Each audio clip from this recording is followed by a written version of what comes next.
16-17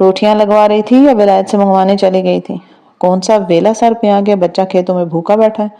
برکتیں نے بیٹی اور بہو پر بیک وقت کڑی نظر ڈالی۔ لال دین باہر نکل گئے۔ بہو جلدی جلدی ڈول میں لسی بنانے لگی۔ جانتی تھی امیر دین گرمی چھوڑ کر سردیوں کے موسم میں بھی لسی اور مکھن ملائی کے بغیر کھانا نہیں کھاتا۔ رانو کو ابتدائی رت جگہوں کی وہ سرگوشیاں بھی یاد ہیں جب اس کے سر کے سائیں نے اس کے ملائم و گداز وجود کو دیکھتے ہوئے کہا، لگتا ہے رب سائیں نے تجھے دودھ مکھن سے بنایا ہے گوشت کے بجائے۔ چنگیر میں 5-6 روٹیاں رومال میں لپیٹ کر ایک طرف گلاس اٹکایا، ساتھ میں رکابی میں شکر اور مکھن کا امیزہ رکھا اور روٹیوں کی تہہ میں ڈھیر سارا اچار جمانے کے بعد رانو نے چنگیر لاڈو کی طرف بڑھا دی۔ تو خود ہی چلی جا رہی ہے، میرو بھائی کا جی خوش ہو جائے گا۔ لاڈو کو بھائی بھابھی کی بے قراریوں کا اندازہ تھا۔ شوخی سے سرگوشی میں بولا تو رانو شرما گئی۔ اندر سے تو وہ یہی چاہتی تھی کہ ساجن کے لیے خود کھانا لے کے جائیں، مگر ساس سے حیا کے مارے نہ کہہ سکے۔ بیبے نے تجھے کہا ہے، وہ دھیرے سے نن سے مخاطب ہوئے۔ تو کیا ہوا، ہم میں سے کوئی بھی چلا جائے، بیبے نے میرے اوپر ٹھپا تھوڑی لگایا۔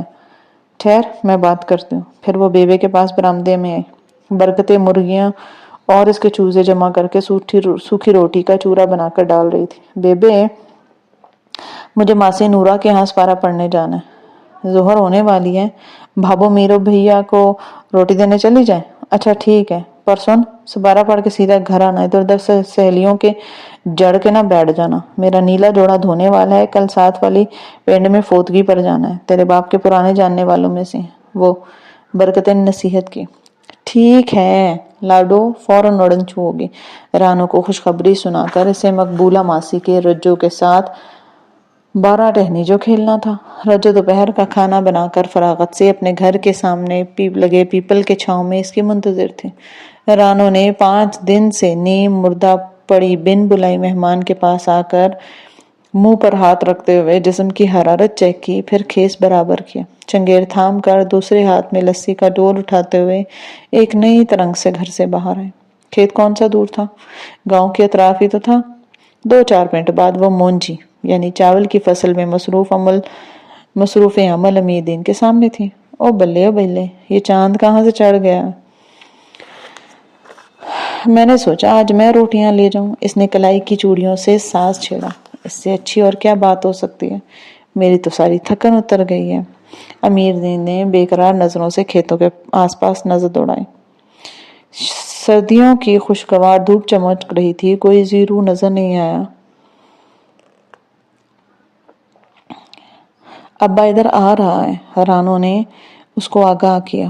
ابے کا تو اچھی طرح مزاج پہچانتی ہیں، 2 قدم نہیں چلتا، کوئی یار کوئی بیلی ٹکر جاتا ہے، بس شروع ہو گئے باتوں میں، بھلے سے صبح سے شام ہو جائے کھڑے کھڑے، وہ اتنی جلدی کہاں آنے لگے۔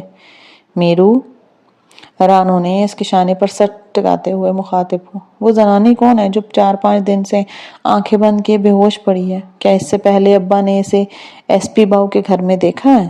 نہیں، ایس پی باؤ تو خود بھی 2 سال بعد بھولے بھٹکتے ادھر کا چکر لگاتے ہیں، تو پھر وہ زنانی کہاں سے آ گئی؟ کیا خبر، مجھے اس غریب پر بڑا ترس آتا ہے، بڑی دکھی لگتی ہے، بلکہ سچ پوچھو تو مجھے وہ جانور سے زیادہ کسی انسان کے ظلم کی ستائی ہوئی لگتی ہے۔ آخر کوئی تو ہوگا اس کے آگے پیچھے، بلکہ ہونا چاہیے۔ اس نے کھوئے ہوئے انداز میں امیر دین کی طرف دیکھا۔ اگر کوئی ہوتا تو اب تک اس کی خیر خبر لینے آ چکا ہوتا نا۔ ہاں امیر دین، ہو سکتا ہے اس نے کسی کے خوف سے بھاگ کر یہاں پناہ لی ہو۔ اللہ کرے اسے جلدی سے ہوش میں آ جائے تاکہ معاملہ کھل سکے، ایسا نہ ہو کہ کل کلا کوئی مصیبت کھڑی ہو جائے۔ اب کی امیر دین بھی فکر مند نظر آ رہا تھا۔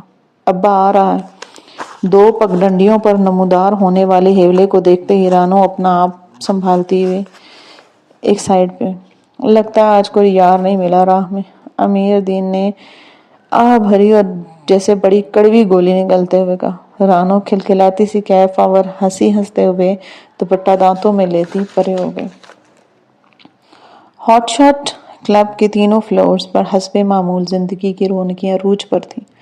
3 فلور شادی بیاہ اور بڑے پیمانے کے دیگر فنکشنز کے لیے یوز ہوتا ہے، جبکہ نچلا فلور جم خانہ، ایکسرسائز روم، سوئمنگ پول اور دیگر جدید ترین کھیل و تفریح کے لوازمات سے آراستہ تھا۔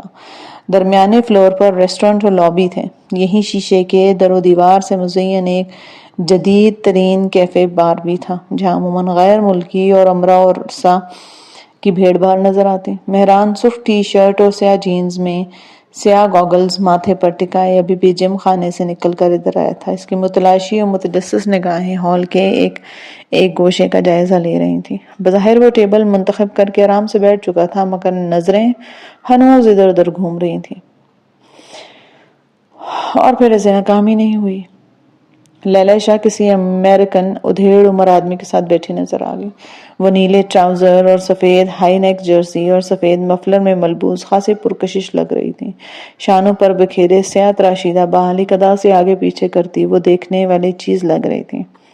موبائل بائیں ہاتھ میں تھا اور دائیں ہاتھ میں بھاپ اڑاتی کافی کا کپ. مہران نے بغور اس کا جائزہ لیا پھر کچھ سوچ کر اس کی میز کی طرف آیا. اس سے پہلے بھی اس نے کبھی لیلا شاہ کو درخواہ اعتنا نہیں جانا تھا بلکہ نظر ڈالنا پسند نہیں کیا تھا مگر اب مجبوری تھی. لیلا شاہ کے گہرے سرخ لپسٹک سے چمکتے گہرے ہونٹوں پر پر اسراس مسکراہٹ کھیلنے لگی تھی. امریکی ادھیڑ عمر مرد دری اسنا اٹھ کر چلا گیا تھا. پتہ کرنا چاہیے آج سورج کدھر سے نکلا ہے. آج آسمانوں پر بسیرا کرنے والے خاکساروں کے پاس چل کر آئے ہیں. اس کے چہچہاتے ہوئے لطیف استہزاء کو مہران نے بمشکل برداشت کیا. وہ بڑے ضبط و تحمل سے معاملہ آگے بڑھانا چاہتا تھا. کیسے مزاج ہے مس لیلا؟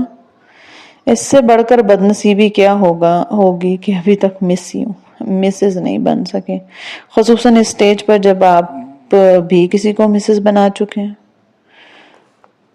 شیشے کی دیواروں پر مشتمل ہال کی چھت گویا چھناکے سے مہران پر آن گڑی. واضح طور پر وہ ہل کر رہ گیا تھا.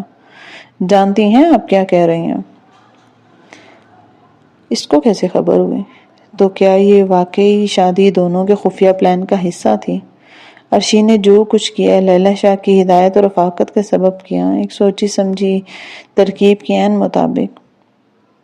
فکر نہ کریں، جیسے یہ راز آپ کے سینے میں دفن ہے نا، اس طرح بالکل ہمارے دل میں بھی حفاظت سے جذب ہو جائے گا. بے اعتباری کیوں دکھاتے ہیں صاحب؟ ہم تو پہلے بھی بارہا عرض کر چکے ہیں کہ ایک بار دوستی کا ہاتھ تو بڑھائیے. وعدہ رہا، عمر بھر دستے تعاون پیچھے نہیں ہٹائیں گے. ہم آپ کے پرانے شناساؤں میں سے ہیں اور سچ پوچھیں تو یہ عمل کا رد عمل ہے محض. آپ کو بھی تو کچھ عرصے سے ہماری بہت فکر ہو رہی تھی نا. بڑا تردد کیا اس نازک سی ایس آئی کو ہمارے پیچھے دوڑا کر. ہمیں حکم دیا ہوتا ہم اپنی ساری سرگرمیوں کی رپورٹ لے کر آپ کے حضور پیش ہو جاتے. لیلا کا مسکراتا ہوا مطمئن و بشاش لب و لہجہ مہران کے اعصاب پر ہتھوڑے برسا رہا تھا. پھر اس نے طویل سانس لی. اس جیسی چالاک، مکار، ذہین و ہوشیار اور سے کیا بئی تھی. کیسی ہماری مصورہ صاحبہ؟ وجہ سے بڑی اپنائیت سے عرشین کا پوچھ رہی ہو. مہران کا خون کھول گیا. آپ کس حد تک عرشین کو جانتی ہیں؟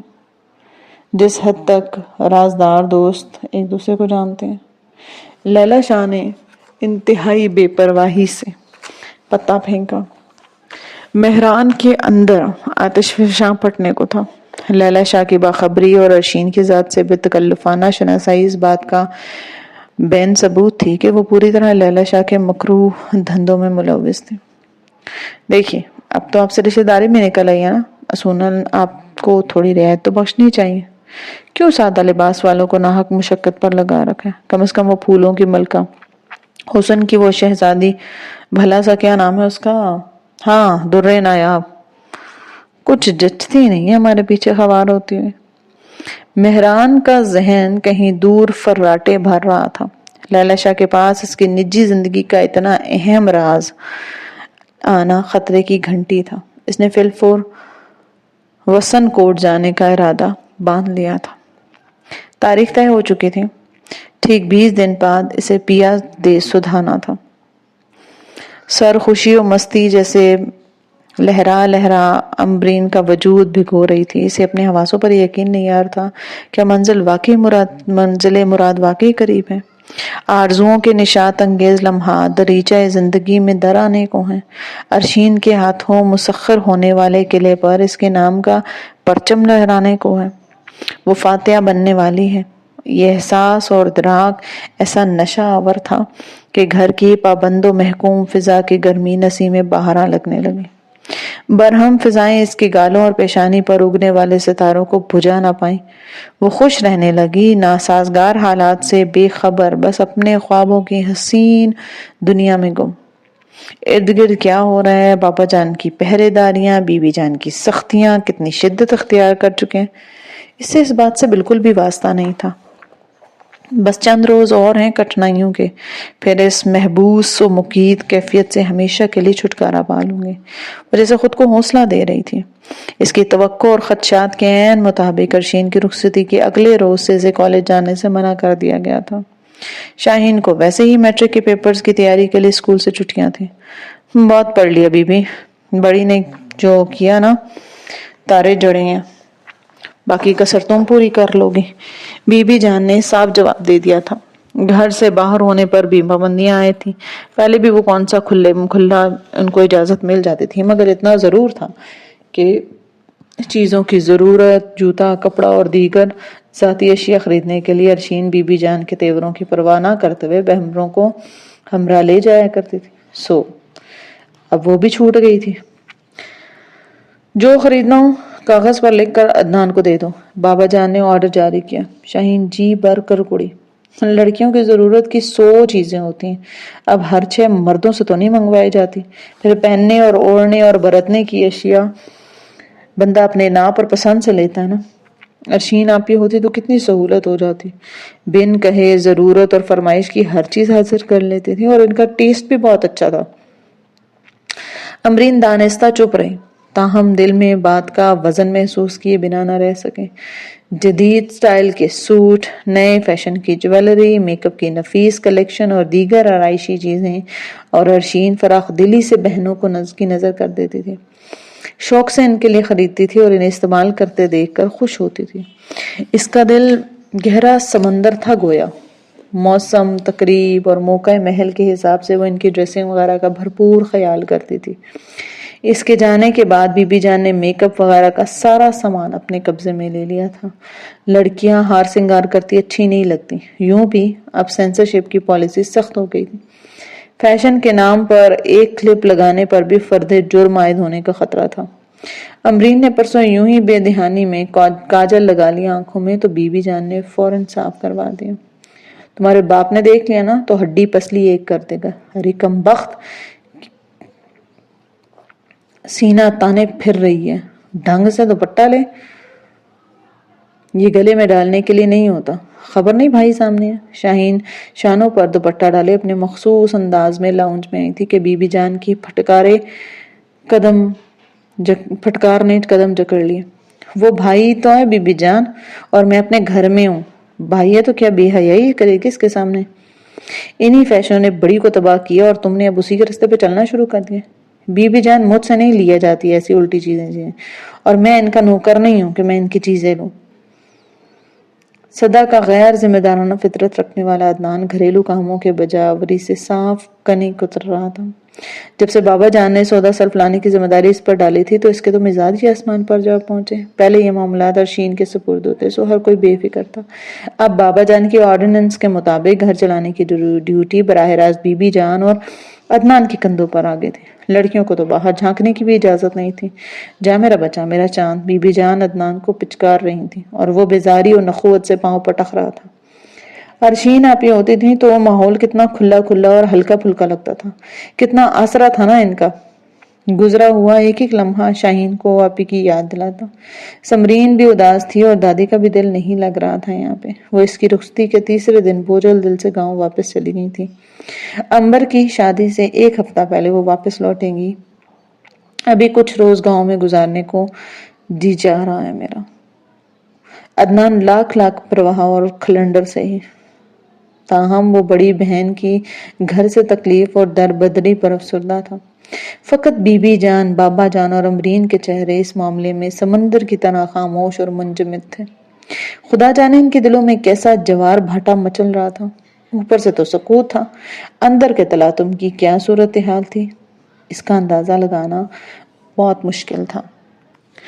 یوں ایک اجنبی علاقے میں زخمی حالت میں یک تنہا بے آسرا چھوڑ جانے کا فیصلہ غیر دانشمندانہ نہ لگ رہا تھا۔ وہ جان سے چلی گئی تو جرم کا پھندا اس کے گلے میں بھی فٹ ہو سکتا تھا۔ وہ پولیس میں تھا، اقدام قتل، خودکشی اور قتل ناحق کی تمام شکوں سے واقف تھا۔ یوں بھی مرنے والے کے ورثاء کی گردن پہلے پھنستی ہے، وہی شک و شبہ کی زد میں آتے ہیں۔ تفتیش و تحقیق تو بعد کی باتیں ہوتی ہیں۔ اس نے غیر ارادی طور پر کار کی رفتار بڑھا دی تھی۔ راستے میں بار بار مال مویشی، گائیں، بھینسیں، بکریاں وغیرہ آ جاتی اور ان کے پیچھے 10-12 سال کے لڑکے۔ گاؤں والے مویشیوں کو پانی پلانے اور نہلانے سستانے کے لیے دن میں 2 وقت ندی پر لے جاتے۔ پانی پینے کے بعد مویشی نہر کے کنارے آ کر سب سٹیلوں میں چرنے لگتے اور ان کی نگرانی کرنے والے بچے ندی کے کنارے بے فکری سے کھیل میں مشغول ہوتے۔ یہ ندی چناب اور جہلم کے ملے جلے پانیوں کو سمیٹ کر اپنے ہمراہ لاتی تھی۔ آج کل سردیاں تھیں، ورنہ بچے بغل میں کپڑوں کا جوڑا دبا کر ندی پر آ جاتے، سارا دن اپنے مویشیوں کے ہمراہ پانی میں کھیلتے، کلکلاریاں مارتے۔ ان کی مائیں اور دیگر عورتیں دھونے والے کپڑوں کی گانٹھ باندھے دوپہر کے لیے روٹی اور اچار توشہ دان میں ڈال کر ندی کے کنارے ڈیرے ڈال لیتی۔ کپڑے، بچے، مال، ڈنگر بھی دھلتے رہتے اور گپ شپ بھی چلتی رہتی۔ ان کے مرد کھیتوں سے فارغ ہو کر حق بازو کے گھیرے میں لیے ندی کے طرف آ کے درختوں کی چھاؤں میں بیٹھتے۔ ایک عجیب سی رونق سی، ایک عجیب سا میلہ سا لگا ہوتا تھا۔ مہران نے آس پاس کی فصلوں پر نظر دوڑائی۔ چاول کاٹے جا چکے تھے، بس اکا دکا کھیت رہ گئے تھے۔ اب زمین کو گندم دھونے کے لیے تیار کیا جا رہا تھا۔ گنے کی فصل پک کر تیار تھی۔ ایک کسان اپنی بھینسوں کے لیے چارہ کاٹ رہا تھا۔ اس کا 8 سے 10 سالہ بچہ کھیت کی باٹ پر بیٹھا گنا چوس رہا تھا۔ مہران نے منشی کے کہنے پر پچھلے سال اپنے کھیتوں میں ٹیوب ویل بھی لگوایا تھا، جو اس وقت بھی چل رہا تھا۔ لوہے کے موٹے قطر کے پائپ سے پانی کی زوردار دھار نکل کر سیمنٹ کے 5 فٹ گہرے ہوز میں گر رہی تھی۔ ہوز کی ایک دیوار پر چوڑا شگاف تھا، جہاں سے مٹی کے نالے کے ذریعے پانی جو ہے وہ فصلوں تک پہنچایا جاتا تھا۔ گاڑی کھڑی کر کے آگے بند کر کے اس نے اونچی دہلیز پھلانگی اور اندر داخل ہوا۔ دروازہ کھلا تھا، کمرہ خالی تھا اور بھائیں کر رہا تھا۔ گرد آلود فرش پر سوکھے خون کے سیاہی مائل دھبے دے کر اس کی پیشانی پر تشویش کی لہر کھچ گئی۔ اس نے اطراف میں نظریں گھمائی۔ ارشین کا درمیانے سائز کا بیگ کسی کاٹ پر پڑا ہوا تھا۔ مہران نے آگے بڑھ کر اسے کھولا تو 2 کاٹن کے سوٹ اور ایک جوڑا جوتوں کا تھا۔ وہ کچھ سوچتا ہوا مٹھی بند کرتے ہوئے ہلکے پیشانی کو ٹہوکے دیتا باہر آ گیا۔ صحن میں اونچی گھاس چڑھی ہوئی تھی، کہاں جا سکتی ہے؟ قدرتی طور پر فکر سوار ہو چکی تھی۔ سلام باؤ جی۔ باہر گڈی کھڑی دیکھی تو اندر آ گیا۔ مجھے پتا تھا پوچھ تاچھ کے لیے آپ کو بندے کی ضرورت ہوگی۔ آپ کسی زنانی کو تو نہیں ڈھونڈ رہے؟ ملجگی دھوتی اور میلے سے کرتے میں ملبوس، پگڑی سر پر لٹکائے، مضبوط جسامت کا لال دین لشم پشم پیچھے سے نمودار ہوئے۔ مہران نے اس کی طرف رخ پھیر کر حیران نظروں سے اس کا جائزہ لیا۔ ہاں، کیا تمہیں اس کے متعلق خبر ہے لال دین؟ ہاں جی، وہ میرے ہی گھر پر ہے، پر بڑے جالوں میں ہے، بڑے برے حالوں میں ہے باؤ جی۔ اس کے زخم خراب ہونے لگے ہیں، تاپ سے پنڈا تندور بنا ہوا ہے، ابھی تک ہوش نہیں آئی۔ برکتیں اور بچیوں کی جان پر بنی ہوئی ہے جی۔ خدا نخواستہ کچھ ہو گیا تو ذمہ داری ہم پر آئے گی۔ آپ میرے ساتھ آ کر دیکھ لو۔ لال دین پھولے سانسوں اور بے اوسان لہجے میں ساری رپورٹ دے رہا تھا، جیسے جلدی سے جلد بریالذمہ ہونے کو جی چاہ رہا ہو۔ مہران گہری سانس لیتے ہوئے اس کے ہمراہ چل پڑا۔ لال دین کا کوٹھا اس کے مکان سے زیادہ دور نہیں تھا۔ ہائے میں مر جاواں، نہیں بابو دیکھ تو کیسا سونا چند ورگا شہری بابو آ رہا ہے ابے کے ساتھ۔ لاڈو ڈیوڑی سے گزر کر اندر کمرے میں جاتے ہوئے مہران کو دیکھ کر سرگوشیانہ رانو سے مخاطب ہوئی۔ وہ دونوں رسوئی میں کھانا پکا رہی تھی۔ لاڈو نے رسوئی کی کھلی کھڑکی سے یہ منظر ملاحظہ کیا۔ نی رانو کڑیے چینی والی اچھی سی چائے بنا۔ لاڈو نے تو گلی میں کھیلتے طیفے کو آواز دی۔ برکتیں اپنے دوپٹے کی پلو کی گانٹھ کھولتے ہوئے اندر آ رہی تھی۔ گانٹھ کھلنے کے بعد اندر سے 10 روپے کا تڑا مڑا نوٹ برآمد ہوا۔ کیا ہے بیبے؟ 8-9 سالہ طیفہ بادل ناخواستہ کھیل چھوڑ کر اندر آیا۔ جا کے نکو کی ہٹی سے بسکٹ لے کر آؤ، اور دیکھ راستے میں نہ کچر چبا نہ جانا، چھیتی آئیو۔